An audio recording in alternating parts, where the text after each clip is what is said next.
Thanks everyone for participating. Good morning. My name is Marcelo Wallau. I'm the forage extension specialist in Gainesville, Florida. I've been working for the University of Florida for the past 3 years. So maybe some of you don't know me yet, but I've had the pleasure of working with several of your agents and producers in your areas as well.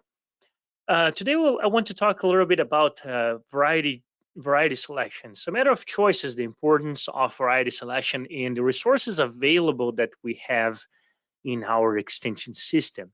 So, I'm going to be presenting a lot of information and a little bit of data from several programs, not only my program, but several of the programs from my colleagues, especially those working on the breeding side of things. And we're working for you here. One of the most frequent questions I get in extension, both from extension agents and from producers, is what should I plant? And then following what should I plant comes the question of when I mention one species or the other, it comes the question of what variety. And this is what I want to explore today, is the vast resources we have to help you making the decision on what to plant in what type of pasture you plant.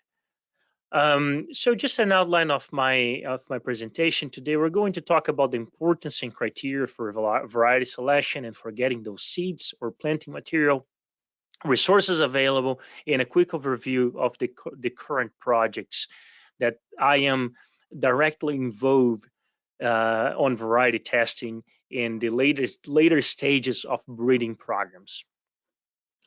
So there is a great genetic diversity within species. So many times you think, oh, what can I plant here? Can I plant Bahiagrass or Bermudagrass or sorghum? But when the answer is, oh yeah, Bahiagrass is great. Okay, what type of Bahiagrass? What type of Bermudagrass? And this variability is what we explore in our forage breeding programs. The goal of our breeding programs is to develop materials that are adapted to your region and your reality. So what we developed here in Florida, what UF has developed here, is meant to be used here for our producers. Of course, it can be used elsewhere, and of course, there is materials developed by other universities or companies that can be used here as well, but our program is dedicated to serve you. And using those locally developed varieties can enhance your chances of success and especially resilience against the challenges that our regions face. So our breeding programs generally focus on issues that are being faced by our farmers here. Why is variety choice is important? Well, we need to choose the right material. Now I'm talking about the species and also talking about the variety. What grows well in your conditions, what type of problems you have or challenges or the adversities in terms of pests, diseases, environment, or anything. Consider that. What best fits your needs, what type of use you are going to have, what better fits your management style, what level of investment you need. In many of those species that can be grown in Florida, we have many different varieties available that can be more or less adapted to your conditions. As I mentioned, there is a great diversity in the genetic potential and how much we're going to produce, in what maturity. And this is a great example here in terms of maturity and disease resistant in sorghum. And we can see that some of the varieties are much earlier maturing and more disease prone than some of the others. You see all types of different structures, and that can be related to different uses. In terms of the resistance in Florida, our environment is super prone to pests and diseases, and it can affect a lot production quality and use of those forages. So the first management practice against pests and diseases is the genetic diversity. Here we have an example of oats. We have legend oat and cocker oat, cocker 227 or legend 567 oat, planted at the same time, same management, and you see the disease pressure here on rust. And the same deal here. It's for the summer planting of corn, the difference between the two hybrids. this is not only going to produce more forage, but also higher quality on this hybrid here on the right side of the picture. Then comes the question of what I'm planting. I'm going to brush here through a few slides on decisions when we're going to plant and you go to buy seeds. I think it's very important when you're going to buy some seeds for your operation that you know what you're going to know what you're planting, not just go to the store and get one of those mixes. Many people like mixes. I'm very fond of mixes, but sometimes mixes can be troublesome because you are putting a lot of species that compete with each other instead of add to each other. And so you're not getting the most of anything, and you are not getting the most of use of your nutrients, of your light, or other resources. And you need something that can grow well in your region. So this is a very interesting example of a label from a seed bag that I got in a local store here, which had anything from Pensacola, Bahiagrass, through millet, perennial ryegrass, which does not grow in Florida, Kentucky 32 Telfasca, which does not grow in Florida, Wrangler Bermudagrass, which seeded Bermudagrass. Not all seeded Bermudagrass work well here. So you have a lot of different things that grow here and don't grow here. You have summer and you have winter forages and varieties that are not adapted to your conditions. So taking a look at that sample, at that bag label there is very important to see what you're buying. So my choice is always, instead of going to the hardware store, instead of going to the feed store and buy what is available there, try to go to a seed store, try to talk to the seed representatives and see what is available and what grows well in your region and what variety is available. Then there's the question of seed quality. There's a few parameters we need to think about in seed quality: cultivar value, purity, pure and viable seeds, contaminants, and coating. What is the fact? Cultivar value. I'm going to address this with an example in the next slide, but it's how much of those seeds are going to really germinate and how much seed and valuable, pure and viable seed is in that bag. Contaminants such as weeds and coating, such as other products that they add to for various reasons, for inoculation or ease of seeding, that also adds weight to the seed, to the bag. So that needs to be considered when you are purchasing and planting. One argument that I often get is that seed is too expensive. And the farmers are not going to use a more expensive seed, a more expensive, better variety, because the seed is more expensive. So what I have here is a very simple example from last year, from market prices last year, of Cocker 227 oat versus Legend 567 oat, which is a variety developed by UF and very adapted to Florida. There is a 39% difference in price in 18 versus $25 a bag.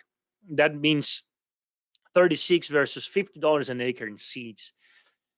However, when we look into total productivity, we have 45% more forage produced with the better oat, and also 45% more forage produced early on in January versus later producing Cocker 227. So this higher price here in the seed bag is very relative, and you need to think about how much you're getting out of that.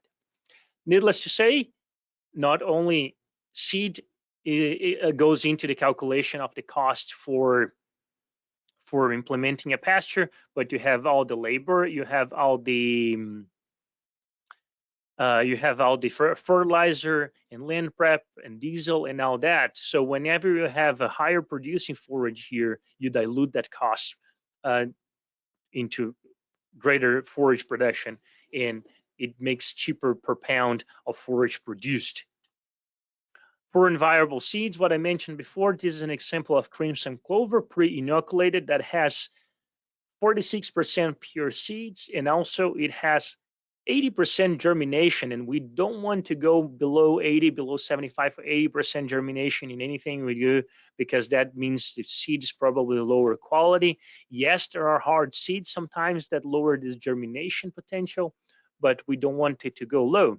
So when we add when we multiply those numbers here, we realize the amount of seeds we're putting per acre, if we just keep that traditional 20 pounds to the acre for this crimson clover, is much lower, the amount of seeds that we're putting than we think because of this inert material. So actually, if we were to seed those same 20 pounds of pure seeds to the acre, we would have to add 54 pounds of this pre-inoculated seed here to the acre, which increases significantly the cost. So sometimes getting some of those pre-inoculated or coated seeds, you end up paying a lot more money for that inert material and not for real seed weight. And one of the major concerns on seed quality is the weeds and other contaminants, especially when we're buying brown bag seeds. Yes, I know brown bag seeds are much cheaper and much more affordable than certified seeds, but every time you have the chance to buy certified seeds, probably do so. It pays off because you're getting a better material, you're getting a better assurance of the quality. When you buy brown bag seeds, you may not know the procedence, you may not know the quality or the contaminants in that bag. This is specifically a problem with Pensacola Bahiagrass seeds recently with the Brunswick grass infestation in around north central Florida. Brunswick grass is already considered a restricted noxious weed in Alabama and Georgia. It's not a major problem in Argentina Bahiagrass because of the seed size, but it could be a problem here when you are buying. So every time you are buying Bahiagrass seeds, make sure Pensacola Bahiagrass type, make sure it is free of Brunswick grass because that can be a huge contaminant in your pasture. Okay, wrapping up this section on seed quality, I'm going to start talking about some of the programs and resources we have available to help you make the decision on what to plant in your operation. And I'm going to start with the corn and sorghum project. It's a very large project that I work together with Dr. Diwakar Vias and Dr. José Eduardo Santos from Animal Science and testing hybrids. We inherited this project from Mr. Jerry Wasden, who was retired from Animal Science, and other colleagues there. It's a big partnership with multiple seed companies. It's also a partnership with the University of Georgia, where we have experiments in both locations in Citra and in Tifton. In Citra, we plant two planting dates of corn and sorghum, one spring and one summer under irrigation. And the goal here is to provide data for producers making decision on corn and sorghum planting, especially for the dairy folks, but also the beef cattle industry has been recently interested in sorghum production, and you can find data of that trial. Matter of fact, we have data since 2008 in many hybrids offered into the market and new materials coming soon. 2021, we have 51 corn hybrids in the trial and 42 sorghum and sorghum Sudan hybrids. So it's a pretty large effort here. So how can we help you before deciding on what to plant, what type of corn, what hybrid corn plant or hybrid of sorghum to plant? We can offer you information on productivity, nutritive value, milk production per ton of silage and per acre, which is an estimation we do based on the quality and tonnage of each hybrid, and I'll show you some examples in a second. And also a little bit of disease incidence ratings that we do. As you know, as I mentioned before, disease is a major part of that decision on what to plant. Beyond those informations, also you need to contact the companies, which will provide you information on the main traits for each hybrid, seed treatments available, and of course the cost of seed. Especially corn hybrids are pretty high costly pretty high costs of seed. This is just an example of our spring corn trial from last year. The results are available on our website, which I'll show in a little bit. And we have the companies, the hybrids here, relative maturity. And we have not only the total production here in total pounds of dry matter to the acre, but an estimation of how much silage would be produced, considering 35% dry matter, and the milk production per ton and per acre. The other column here is a disease score. So we're always looking for numbers that are low in this disease score. The higher the number, the greater incidence of disease we've seen in our material. In this here, the milk production per acre, it's an index that merges that tonnage with that nutritive value we can calculate.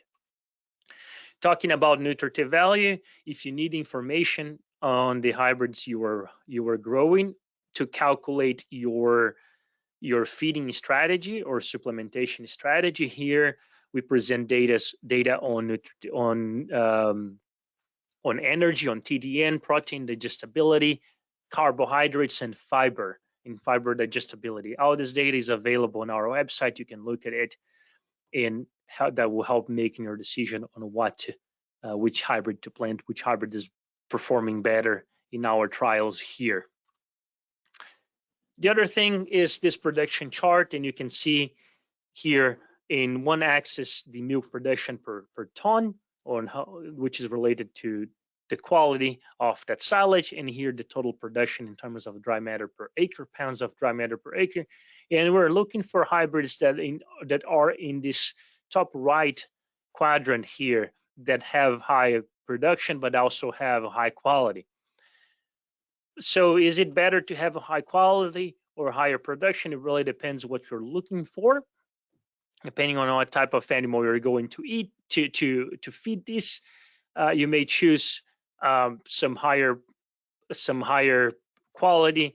If you are feeding growing animals, for example, you don't have a strong supplementation program, or if you are counting on concentrate to feed most of that energy and you need more fiber, you can look for the higher production materials. So those are the type of decisions you can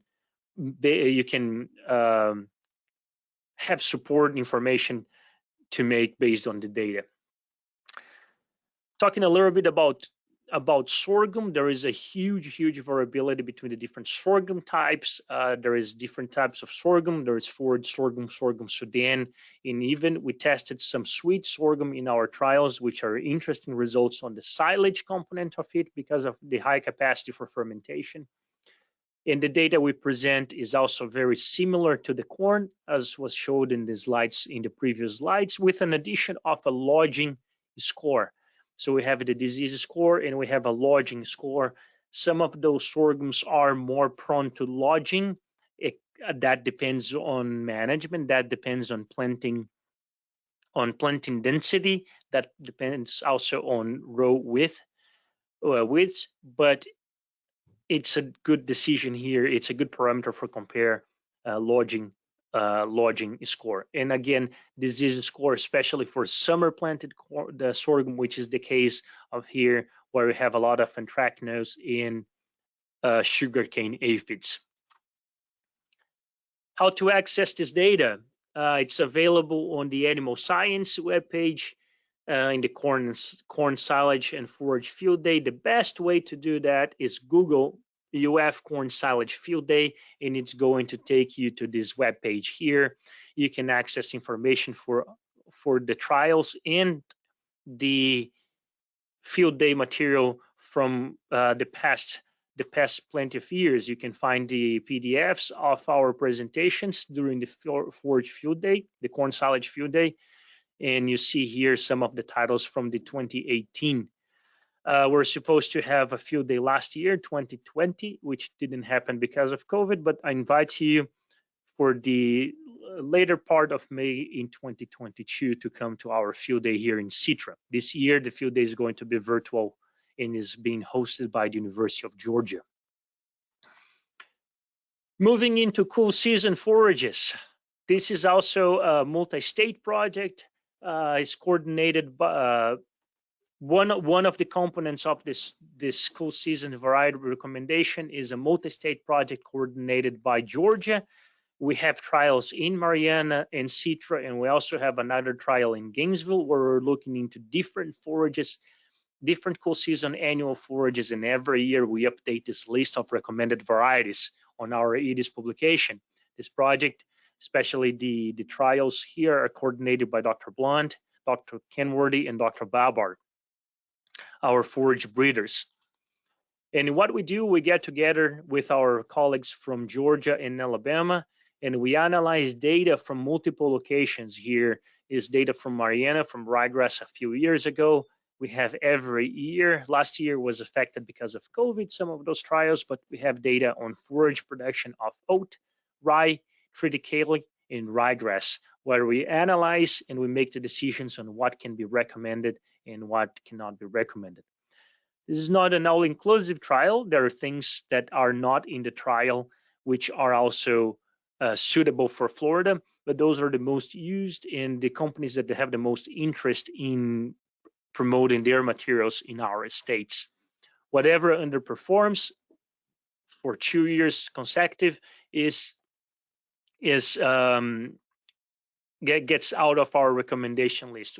Same way around, whatever performs well in multiple locations in consecutive years start being recommended in both our states' recommendation list. Beyond that, we have trials in North Central Florida, official trials financed by the Dairy Checkoff, and we have multiple demonstrations in multiple counties. So for the producers, talk to your extension agents and see where those demonstrations are every winter.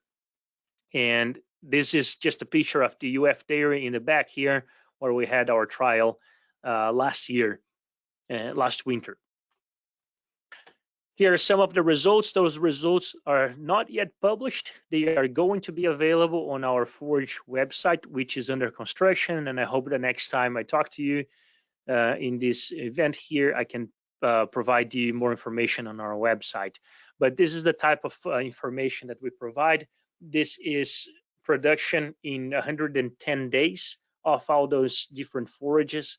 And we have different species and different varieties in dry matter per acre here in a dairy system. That's very important to know.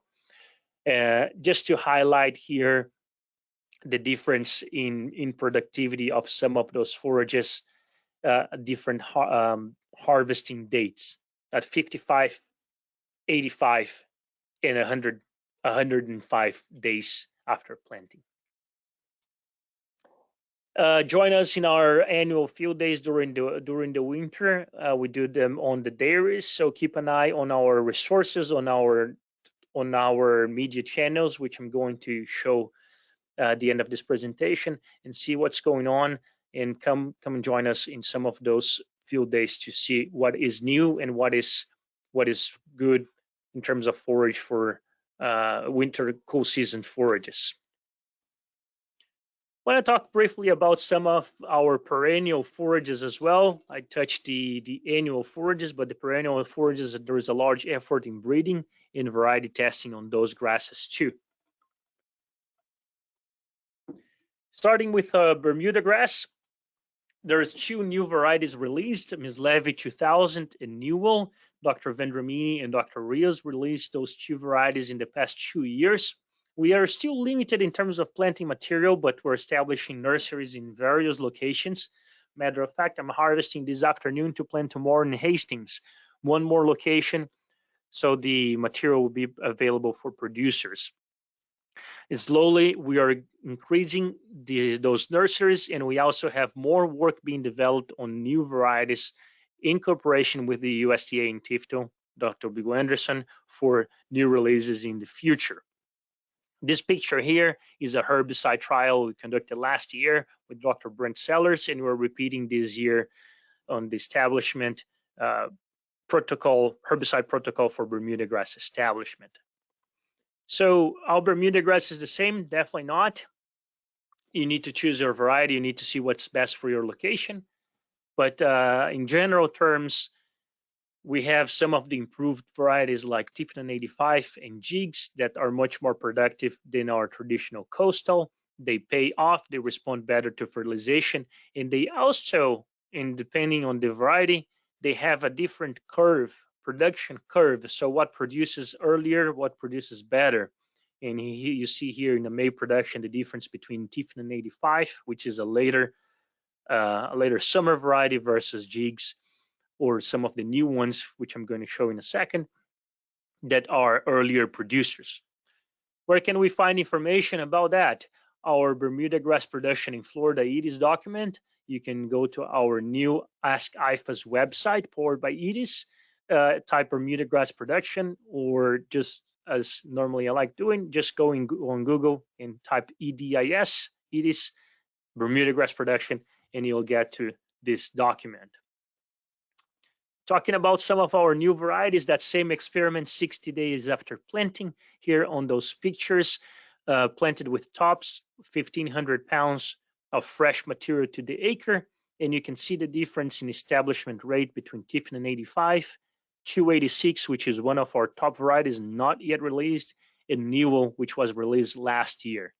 And here you can see the difference in herbage accumulation per year of our Newell, which is this plant introduction here, compared to our control Tifton in the different locations. Pretty significant. So if you go through the effort of planting something, if you have the choice of planting something of higher quality, it pays off soon because you're producing more forage. Also requires more nutrients, so that's the other part of the equation that cannot be forgotten. In terms of Bermudagrass, one of the important decision points is the Bermudagrass stem maggot is a maggot. It's a pest that's been very much more common in recent years, and we can identify it by the bronzing or the death of the top leaves, and you can see these, and you can pull them pretty easy, and it really reduces the production of your Bermudagrass. Here you can see a chart, and I'm sorry, the statistic difference here got left out when I copied this chart, but you can see the different forages, the different varieties of Bermudagrass and their rating in terms of Bermudagrass stem maggot. The higher number, the higher incidence of stem maggot in the different locations. So again, we're looking for varieties that have more resistance, like those two new release here, Newell, or this one that we're still in evaluation phase, hopefully for future release. What is happening in terms of Bahiagrass, one of the most popular forages in Florida? This picture here is our new trial. It's the second year for our trial, grazing trial at the Beef Research Unit in Gainesville, where we're testing 9 new tetraploid lines of Bahiagrass. I still do not have data to present about that trial, but I hope to have some to present next time, and hopefully a new release of a tetraploid Bahiagrass in the following years. Where is information available about varieties in Bahiagrass? Again, our EDIS publication will be our best source for you to check. If you're a producer and you cannot find that, please contact our extension agents. The recent and not so recent actually releases, but the latest releases that are top performing of Pensacola types Bermudagrass are UF Riata and Tifquik. UF Riata bred here by the University of Florida, Tifquik from the University of Georgia. Both are long season Bahia grasses and very highly productive. Just a few pictures to exemplify what I'm talking about. Tifquik here in Riata here on those two pictures, the first and the third picture from the left, compared to Argentina, following or Pensacola, or even Tifton 9. Both Riata and Tifquik are selections from the Tifton 9 Bahiagrass. They are selected for faster germination and less sensitivity to less day length sensitivity, so they produce more into the fall and early in the spring. Here is another picture of comparison of UF Riata, Tifton 9, and Pensacola. Tifton 9 sometimes have more productivity, but Riata will have an extended growing season, especially, again, as I mentioned, early in the fall and early in the spring and later in the fall. Here is a comparison in terms of biomass accumulation in 2 years. where UF Riata and Tifton 9 here, very productive both, but much more productive compared to Pensacola and Argentine. And in this other chart here, where we have the biomass production in terms of dry matter to the acre along the year, and you can see both Argentine and Pensacola are lower. Argentine peaking in the summer, and those early varieties here, including Sand Mountain, Tifton 9, Tiff Creek, and UF Riata. This is a comparison in South Florida. This previous slide was in North Florida. This is a comparison in South Florida of 2 years of production from Dr. Vendramini's paper, where UF Riata and Tifton 9 were very good productivity compared to Pensacola and Argentine, other than in the second year here that we had a below average rainfall in May.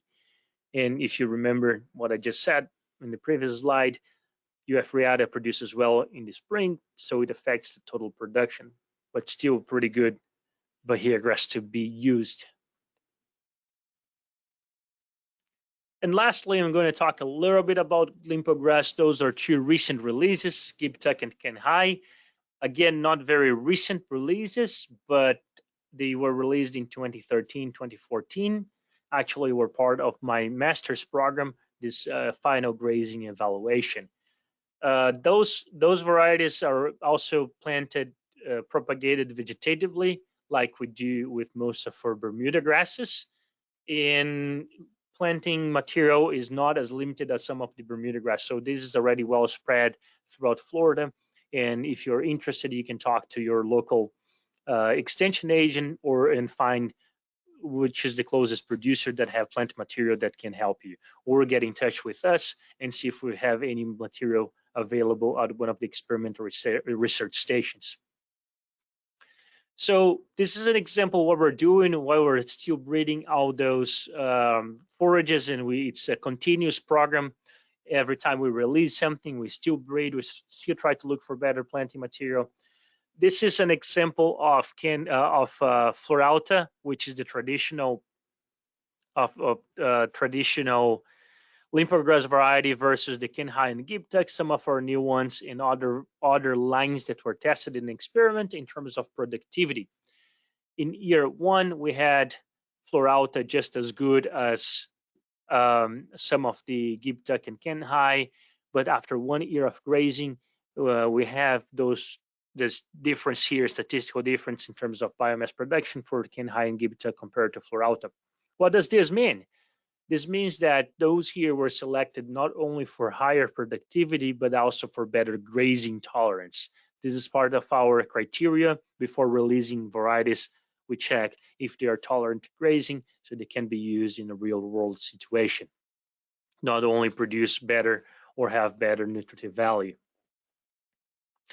All in all, Gibtuck and Kenhai were 30% more productive than Florauta in the second year. That's why we have those 2 new varieties available for the producers in Florida.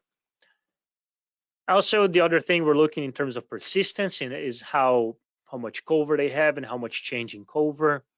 What we saw here is that Kenhai and Gibtuck had much less change in terms of limpograss cover after 2 years of grazing, and much lower weed frequency compared to Florauta after 2 years of grazing. Again, this is one of the criteria we select for. And when you look into a pasture, what this data means here in terms of more weed, less cover, and more weed frequency, is basically this here, where you have a much cleaner pasture, still have a little bit of weeds. Disconsidered this part, which is the alley closer to the center, but the center of the plots here, you see that's much more cleaner here on the Gibtuck in the right compared to this other entry that did not get released in the left. And here's just an example of a picture of us baling limpograss planting material. So the final part of our breeding program is to release those materials and make it available for the farmers. This is a project with Dr. Dubé and Dr. Garcia. We're harvesting limpograss to be planted into dairies in North Central Florida.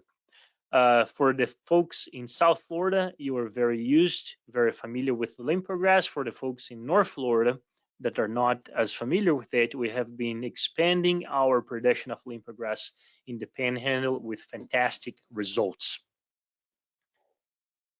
Well, one more thing I want to talk about real quick is our resources, how to get in touch with us. You can keep a look on our developments or on Facebook and Instagram and learn about our projects and programs, and also look into our YouTube. There is a collection of videos about our forages and programs and the explanation of forage varieties that we have available there. And with that, I'd like to appreciate your attention today. If you have any questions, there is time for asking, or if you'd like to send me an email, my email address is on the bottom of the screen here.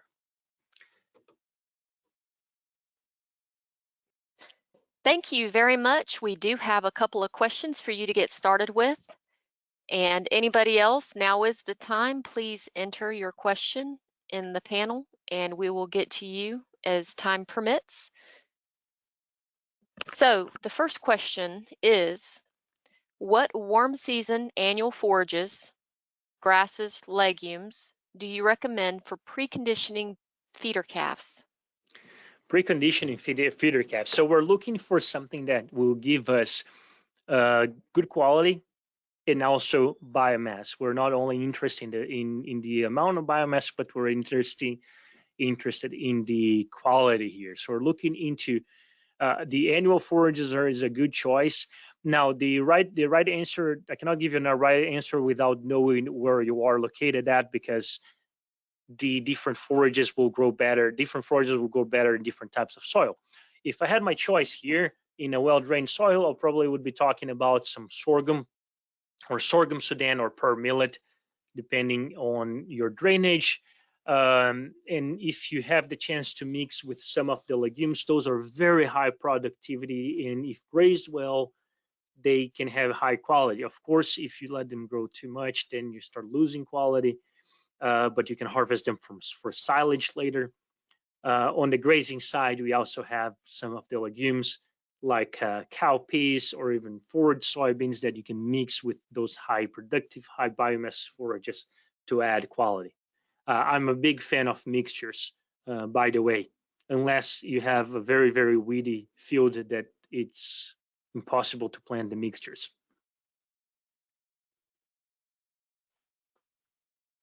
All right, your next question is, what advice would you give for producers who are interested in starting to produce seed or vegetative material as a commercial business? Perfect. We need those. We need more of those. So seed production is challenging, especially in Florida. We do produce a lot of our Bahiagrass seeds for sure. But if you think that our conditions here are very proper for lots of diseases and pests, and they attack a lot of our seed production. First thing is to contact the companies, seed production. Contact the companies that hold the patents and see what is the process for becoming a certified seed producer. There is a lot of value in certified seed, and I really encourage that. We need more certified seeds, not just harvesting seeds and when it's left over and bagging and trying to sell. That is one of the big issues we have. I understand the market needs some of that cheaper seed, and many people buy that cheaper seed, but also is a challenge when we talk about weeds, the spread of weeds, especially challenging weeds like Brunswick grass. And from the buyer side, the uncertainty on the quality of that seed. So first of all, talk to the companies that hold the patents for the seed production. Make sure you have good, clean, and pure fields where you can produce seeds, and follow the management practices. Again, it can be a very rewarding and very profitable activity, but it requires some investment up front. Most of our vegetative propagated materials or species, there is no interest from seed companies to develop a market for them, because any producer can just harvest and plant more. So there is no huge value on that for the industry. But we have several producers that do plant and do custom service for other producers. So one of the main points again is try to get a good area where it's free of weeds. And for example, if you're planting in Bermudagrass, try to find an area that was planted before in Bahiagrass, not in Bermudagrass, so you can keep that clean.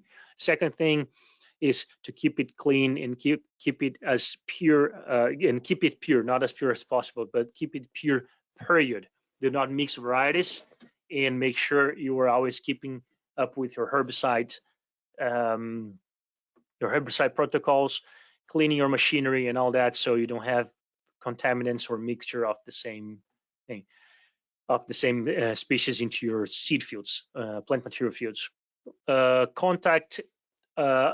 Contact your local extension agent or researchers to try to get that pure material. We normally cannot offer you a lot of material, but we can offer a small quantity of that pure material where you can establish your nursery and go from there. It will take a few years to get that established and to the point that you can provide plenty material for farmers, but it is also a good and needed market for us.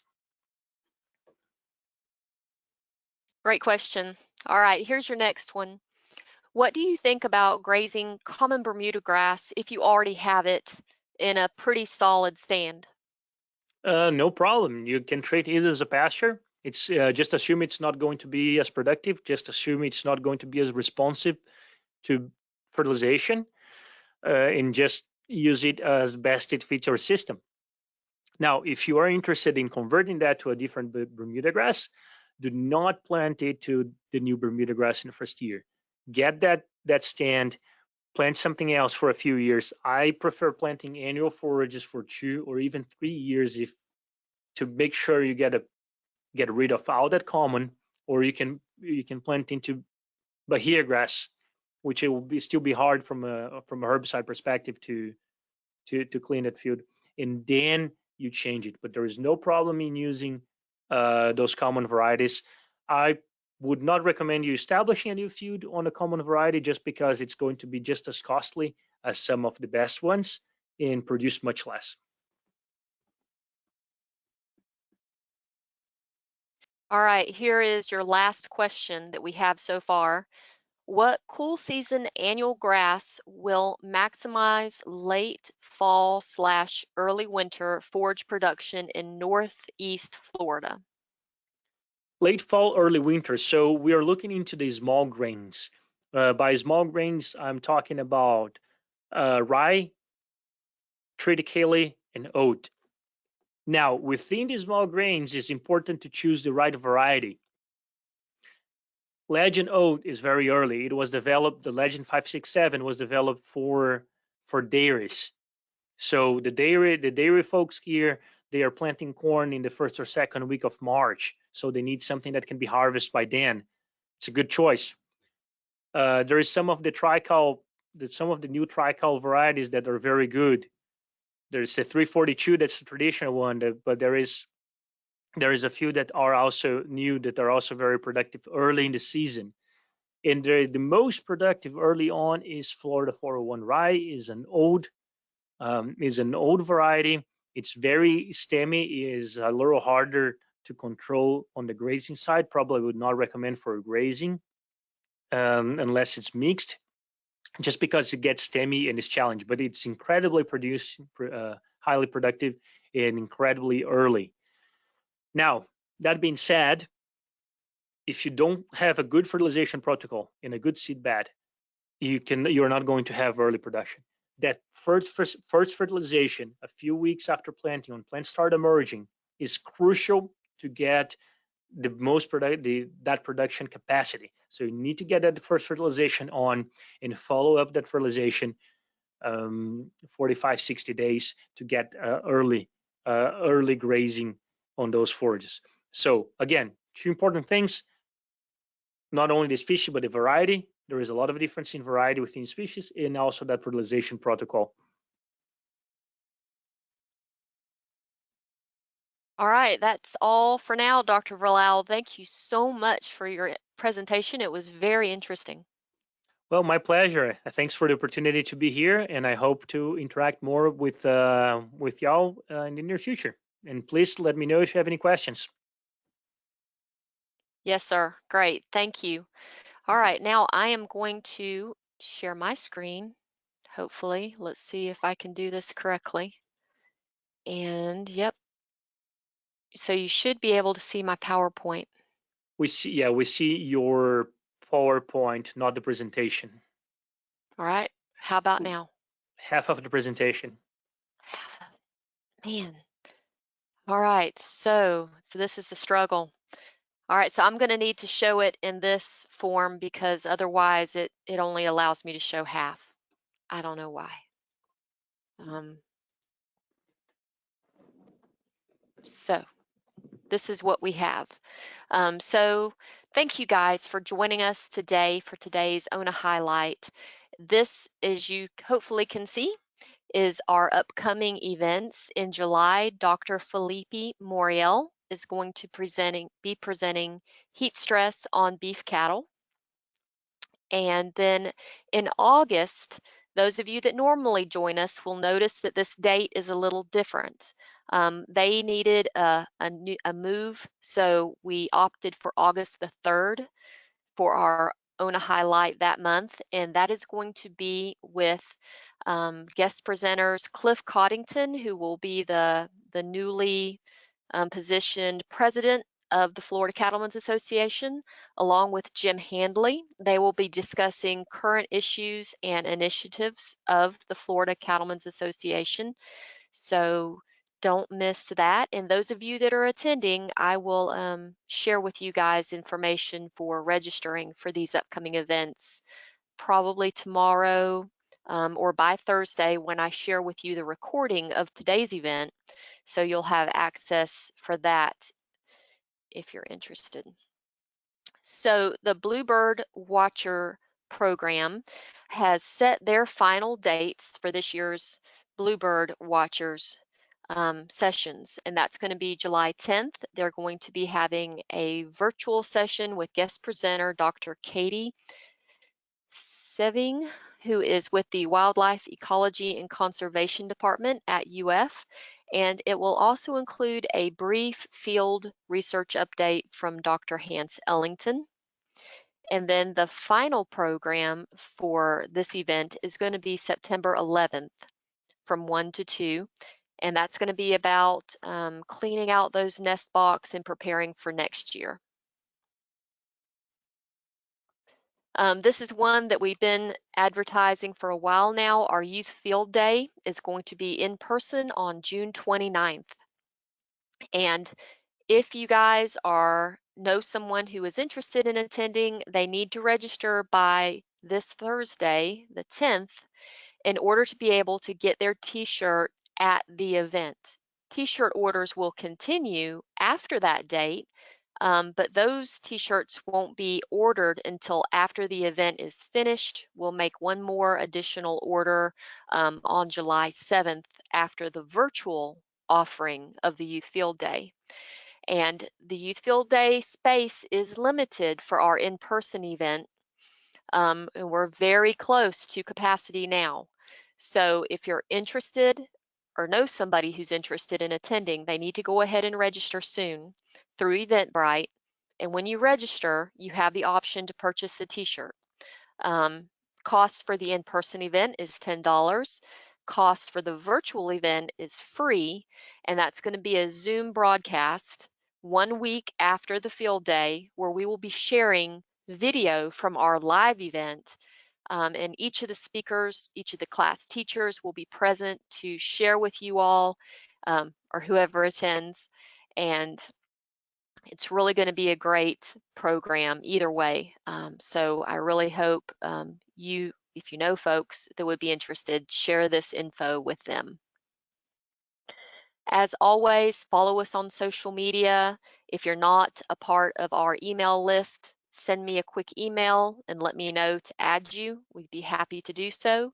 Each Friday, we send out a little email blast that tells about what's happening at the center, what's coming up, things to watch out for. And that's all I have for today. So be watching for my email in the next day or two with today's recording, and also links for some of these upcoming things or flyers. And we hope to see you again in July.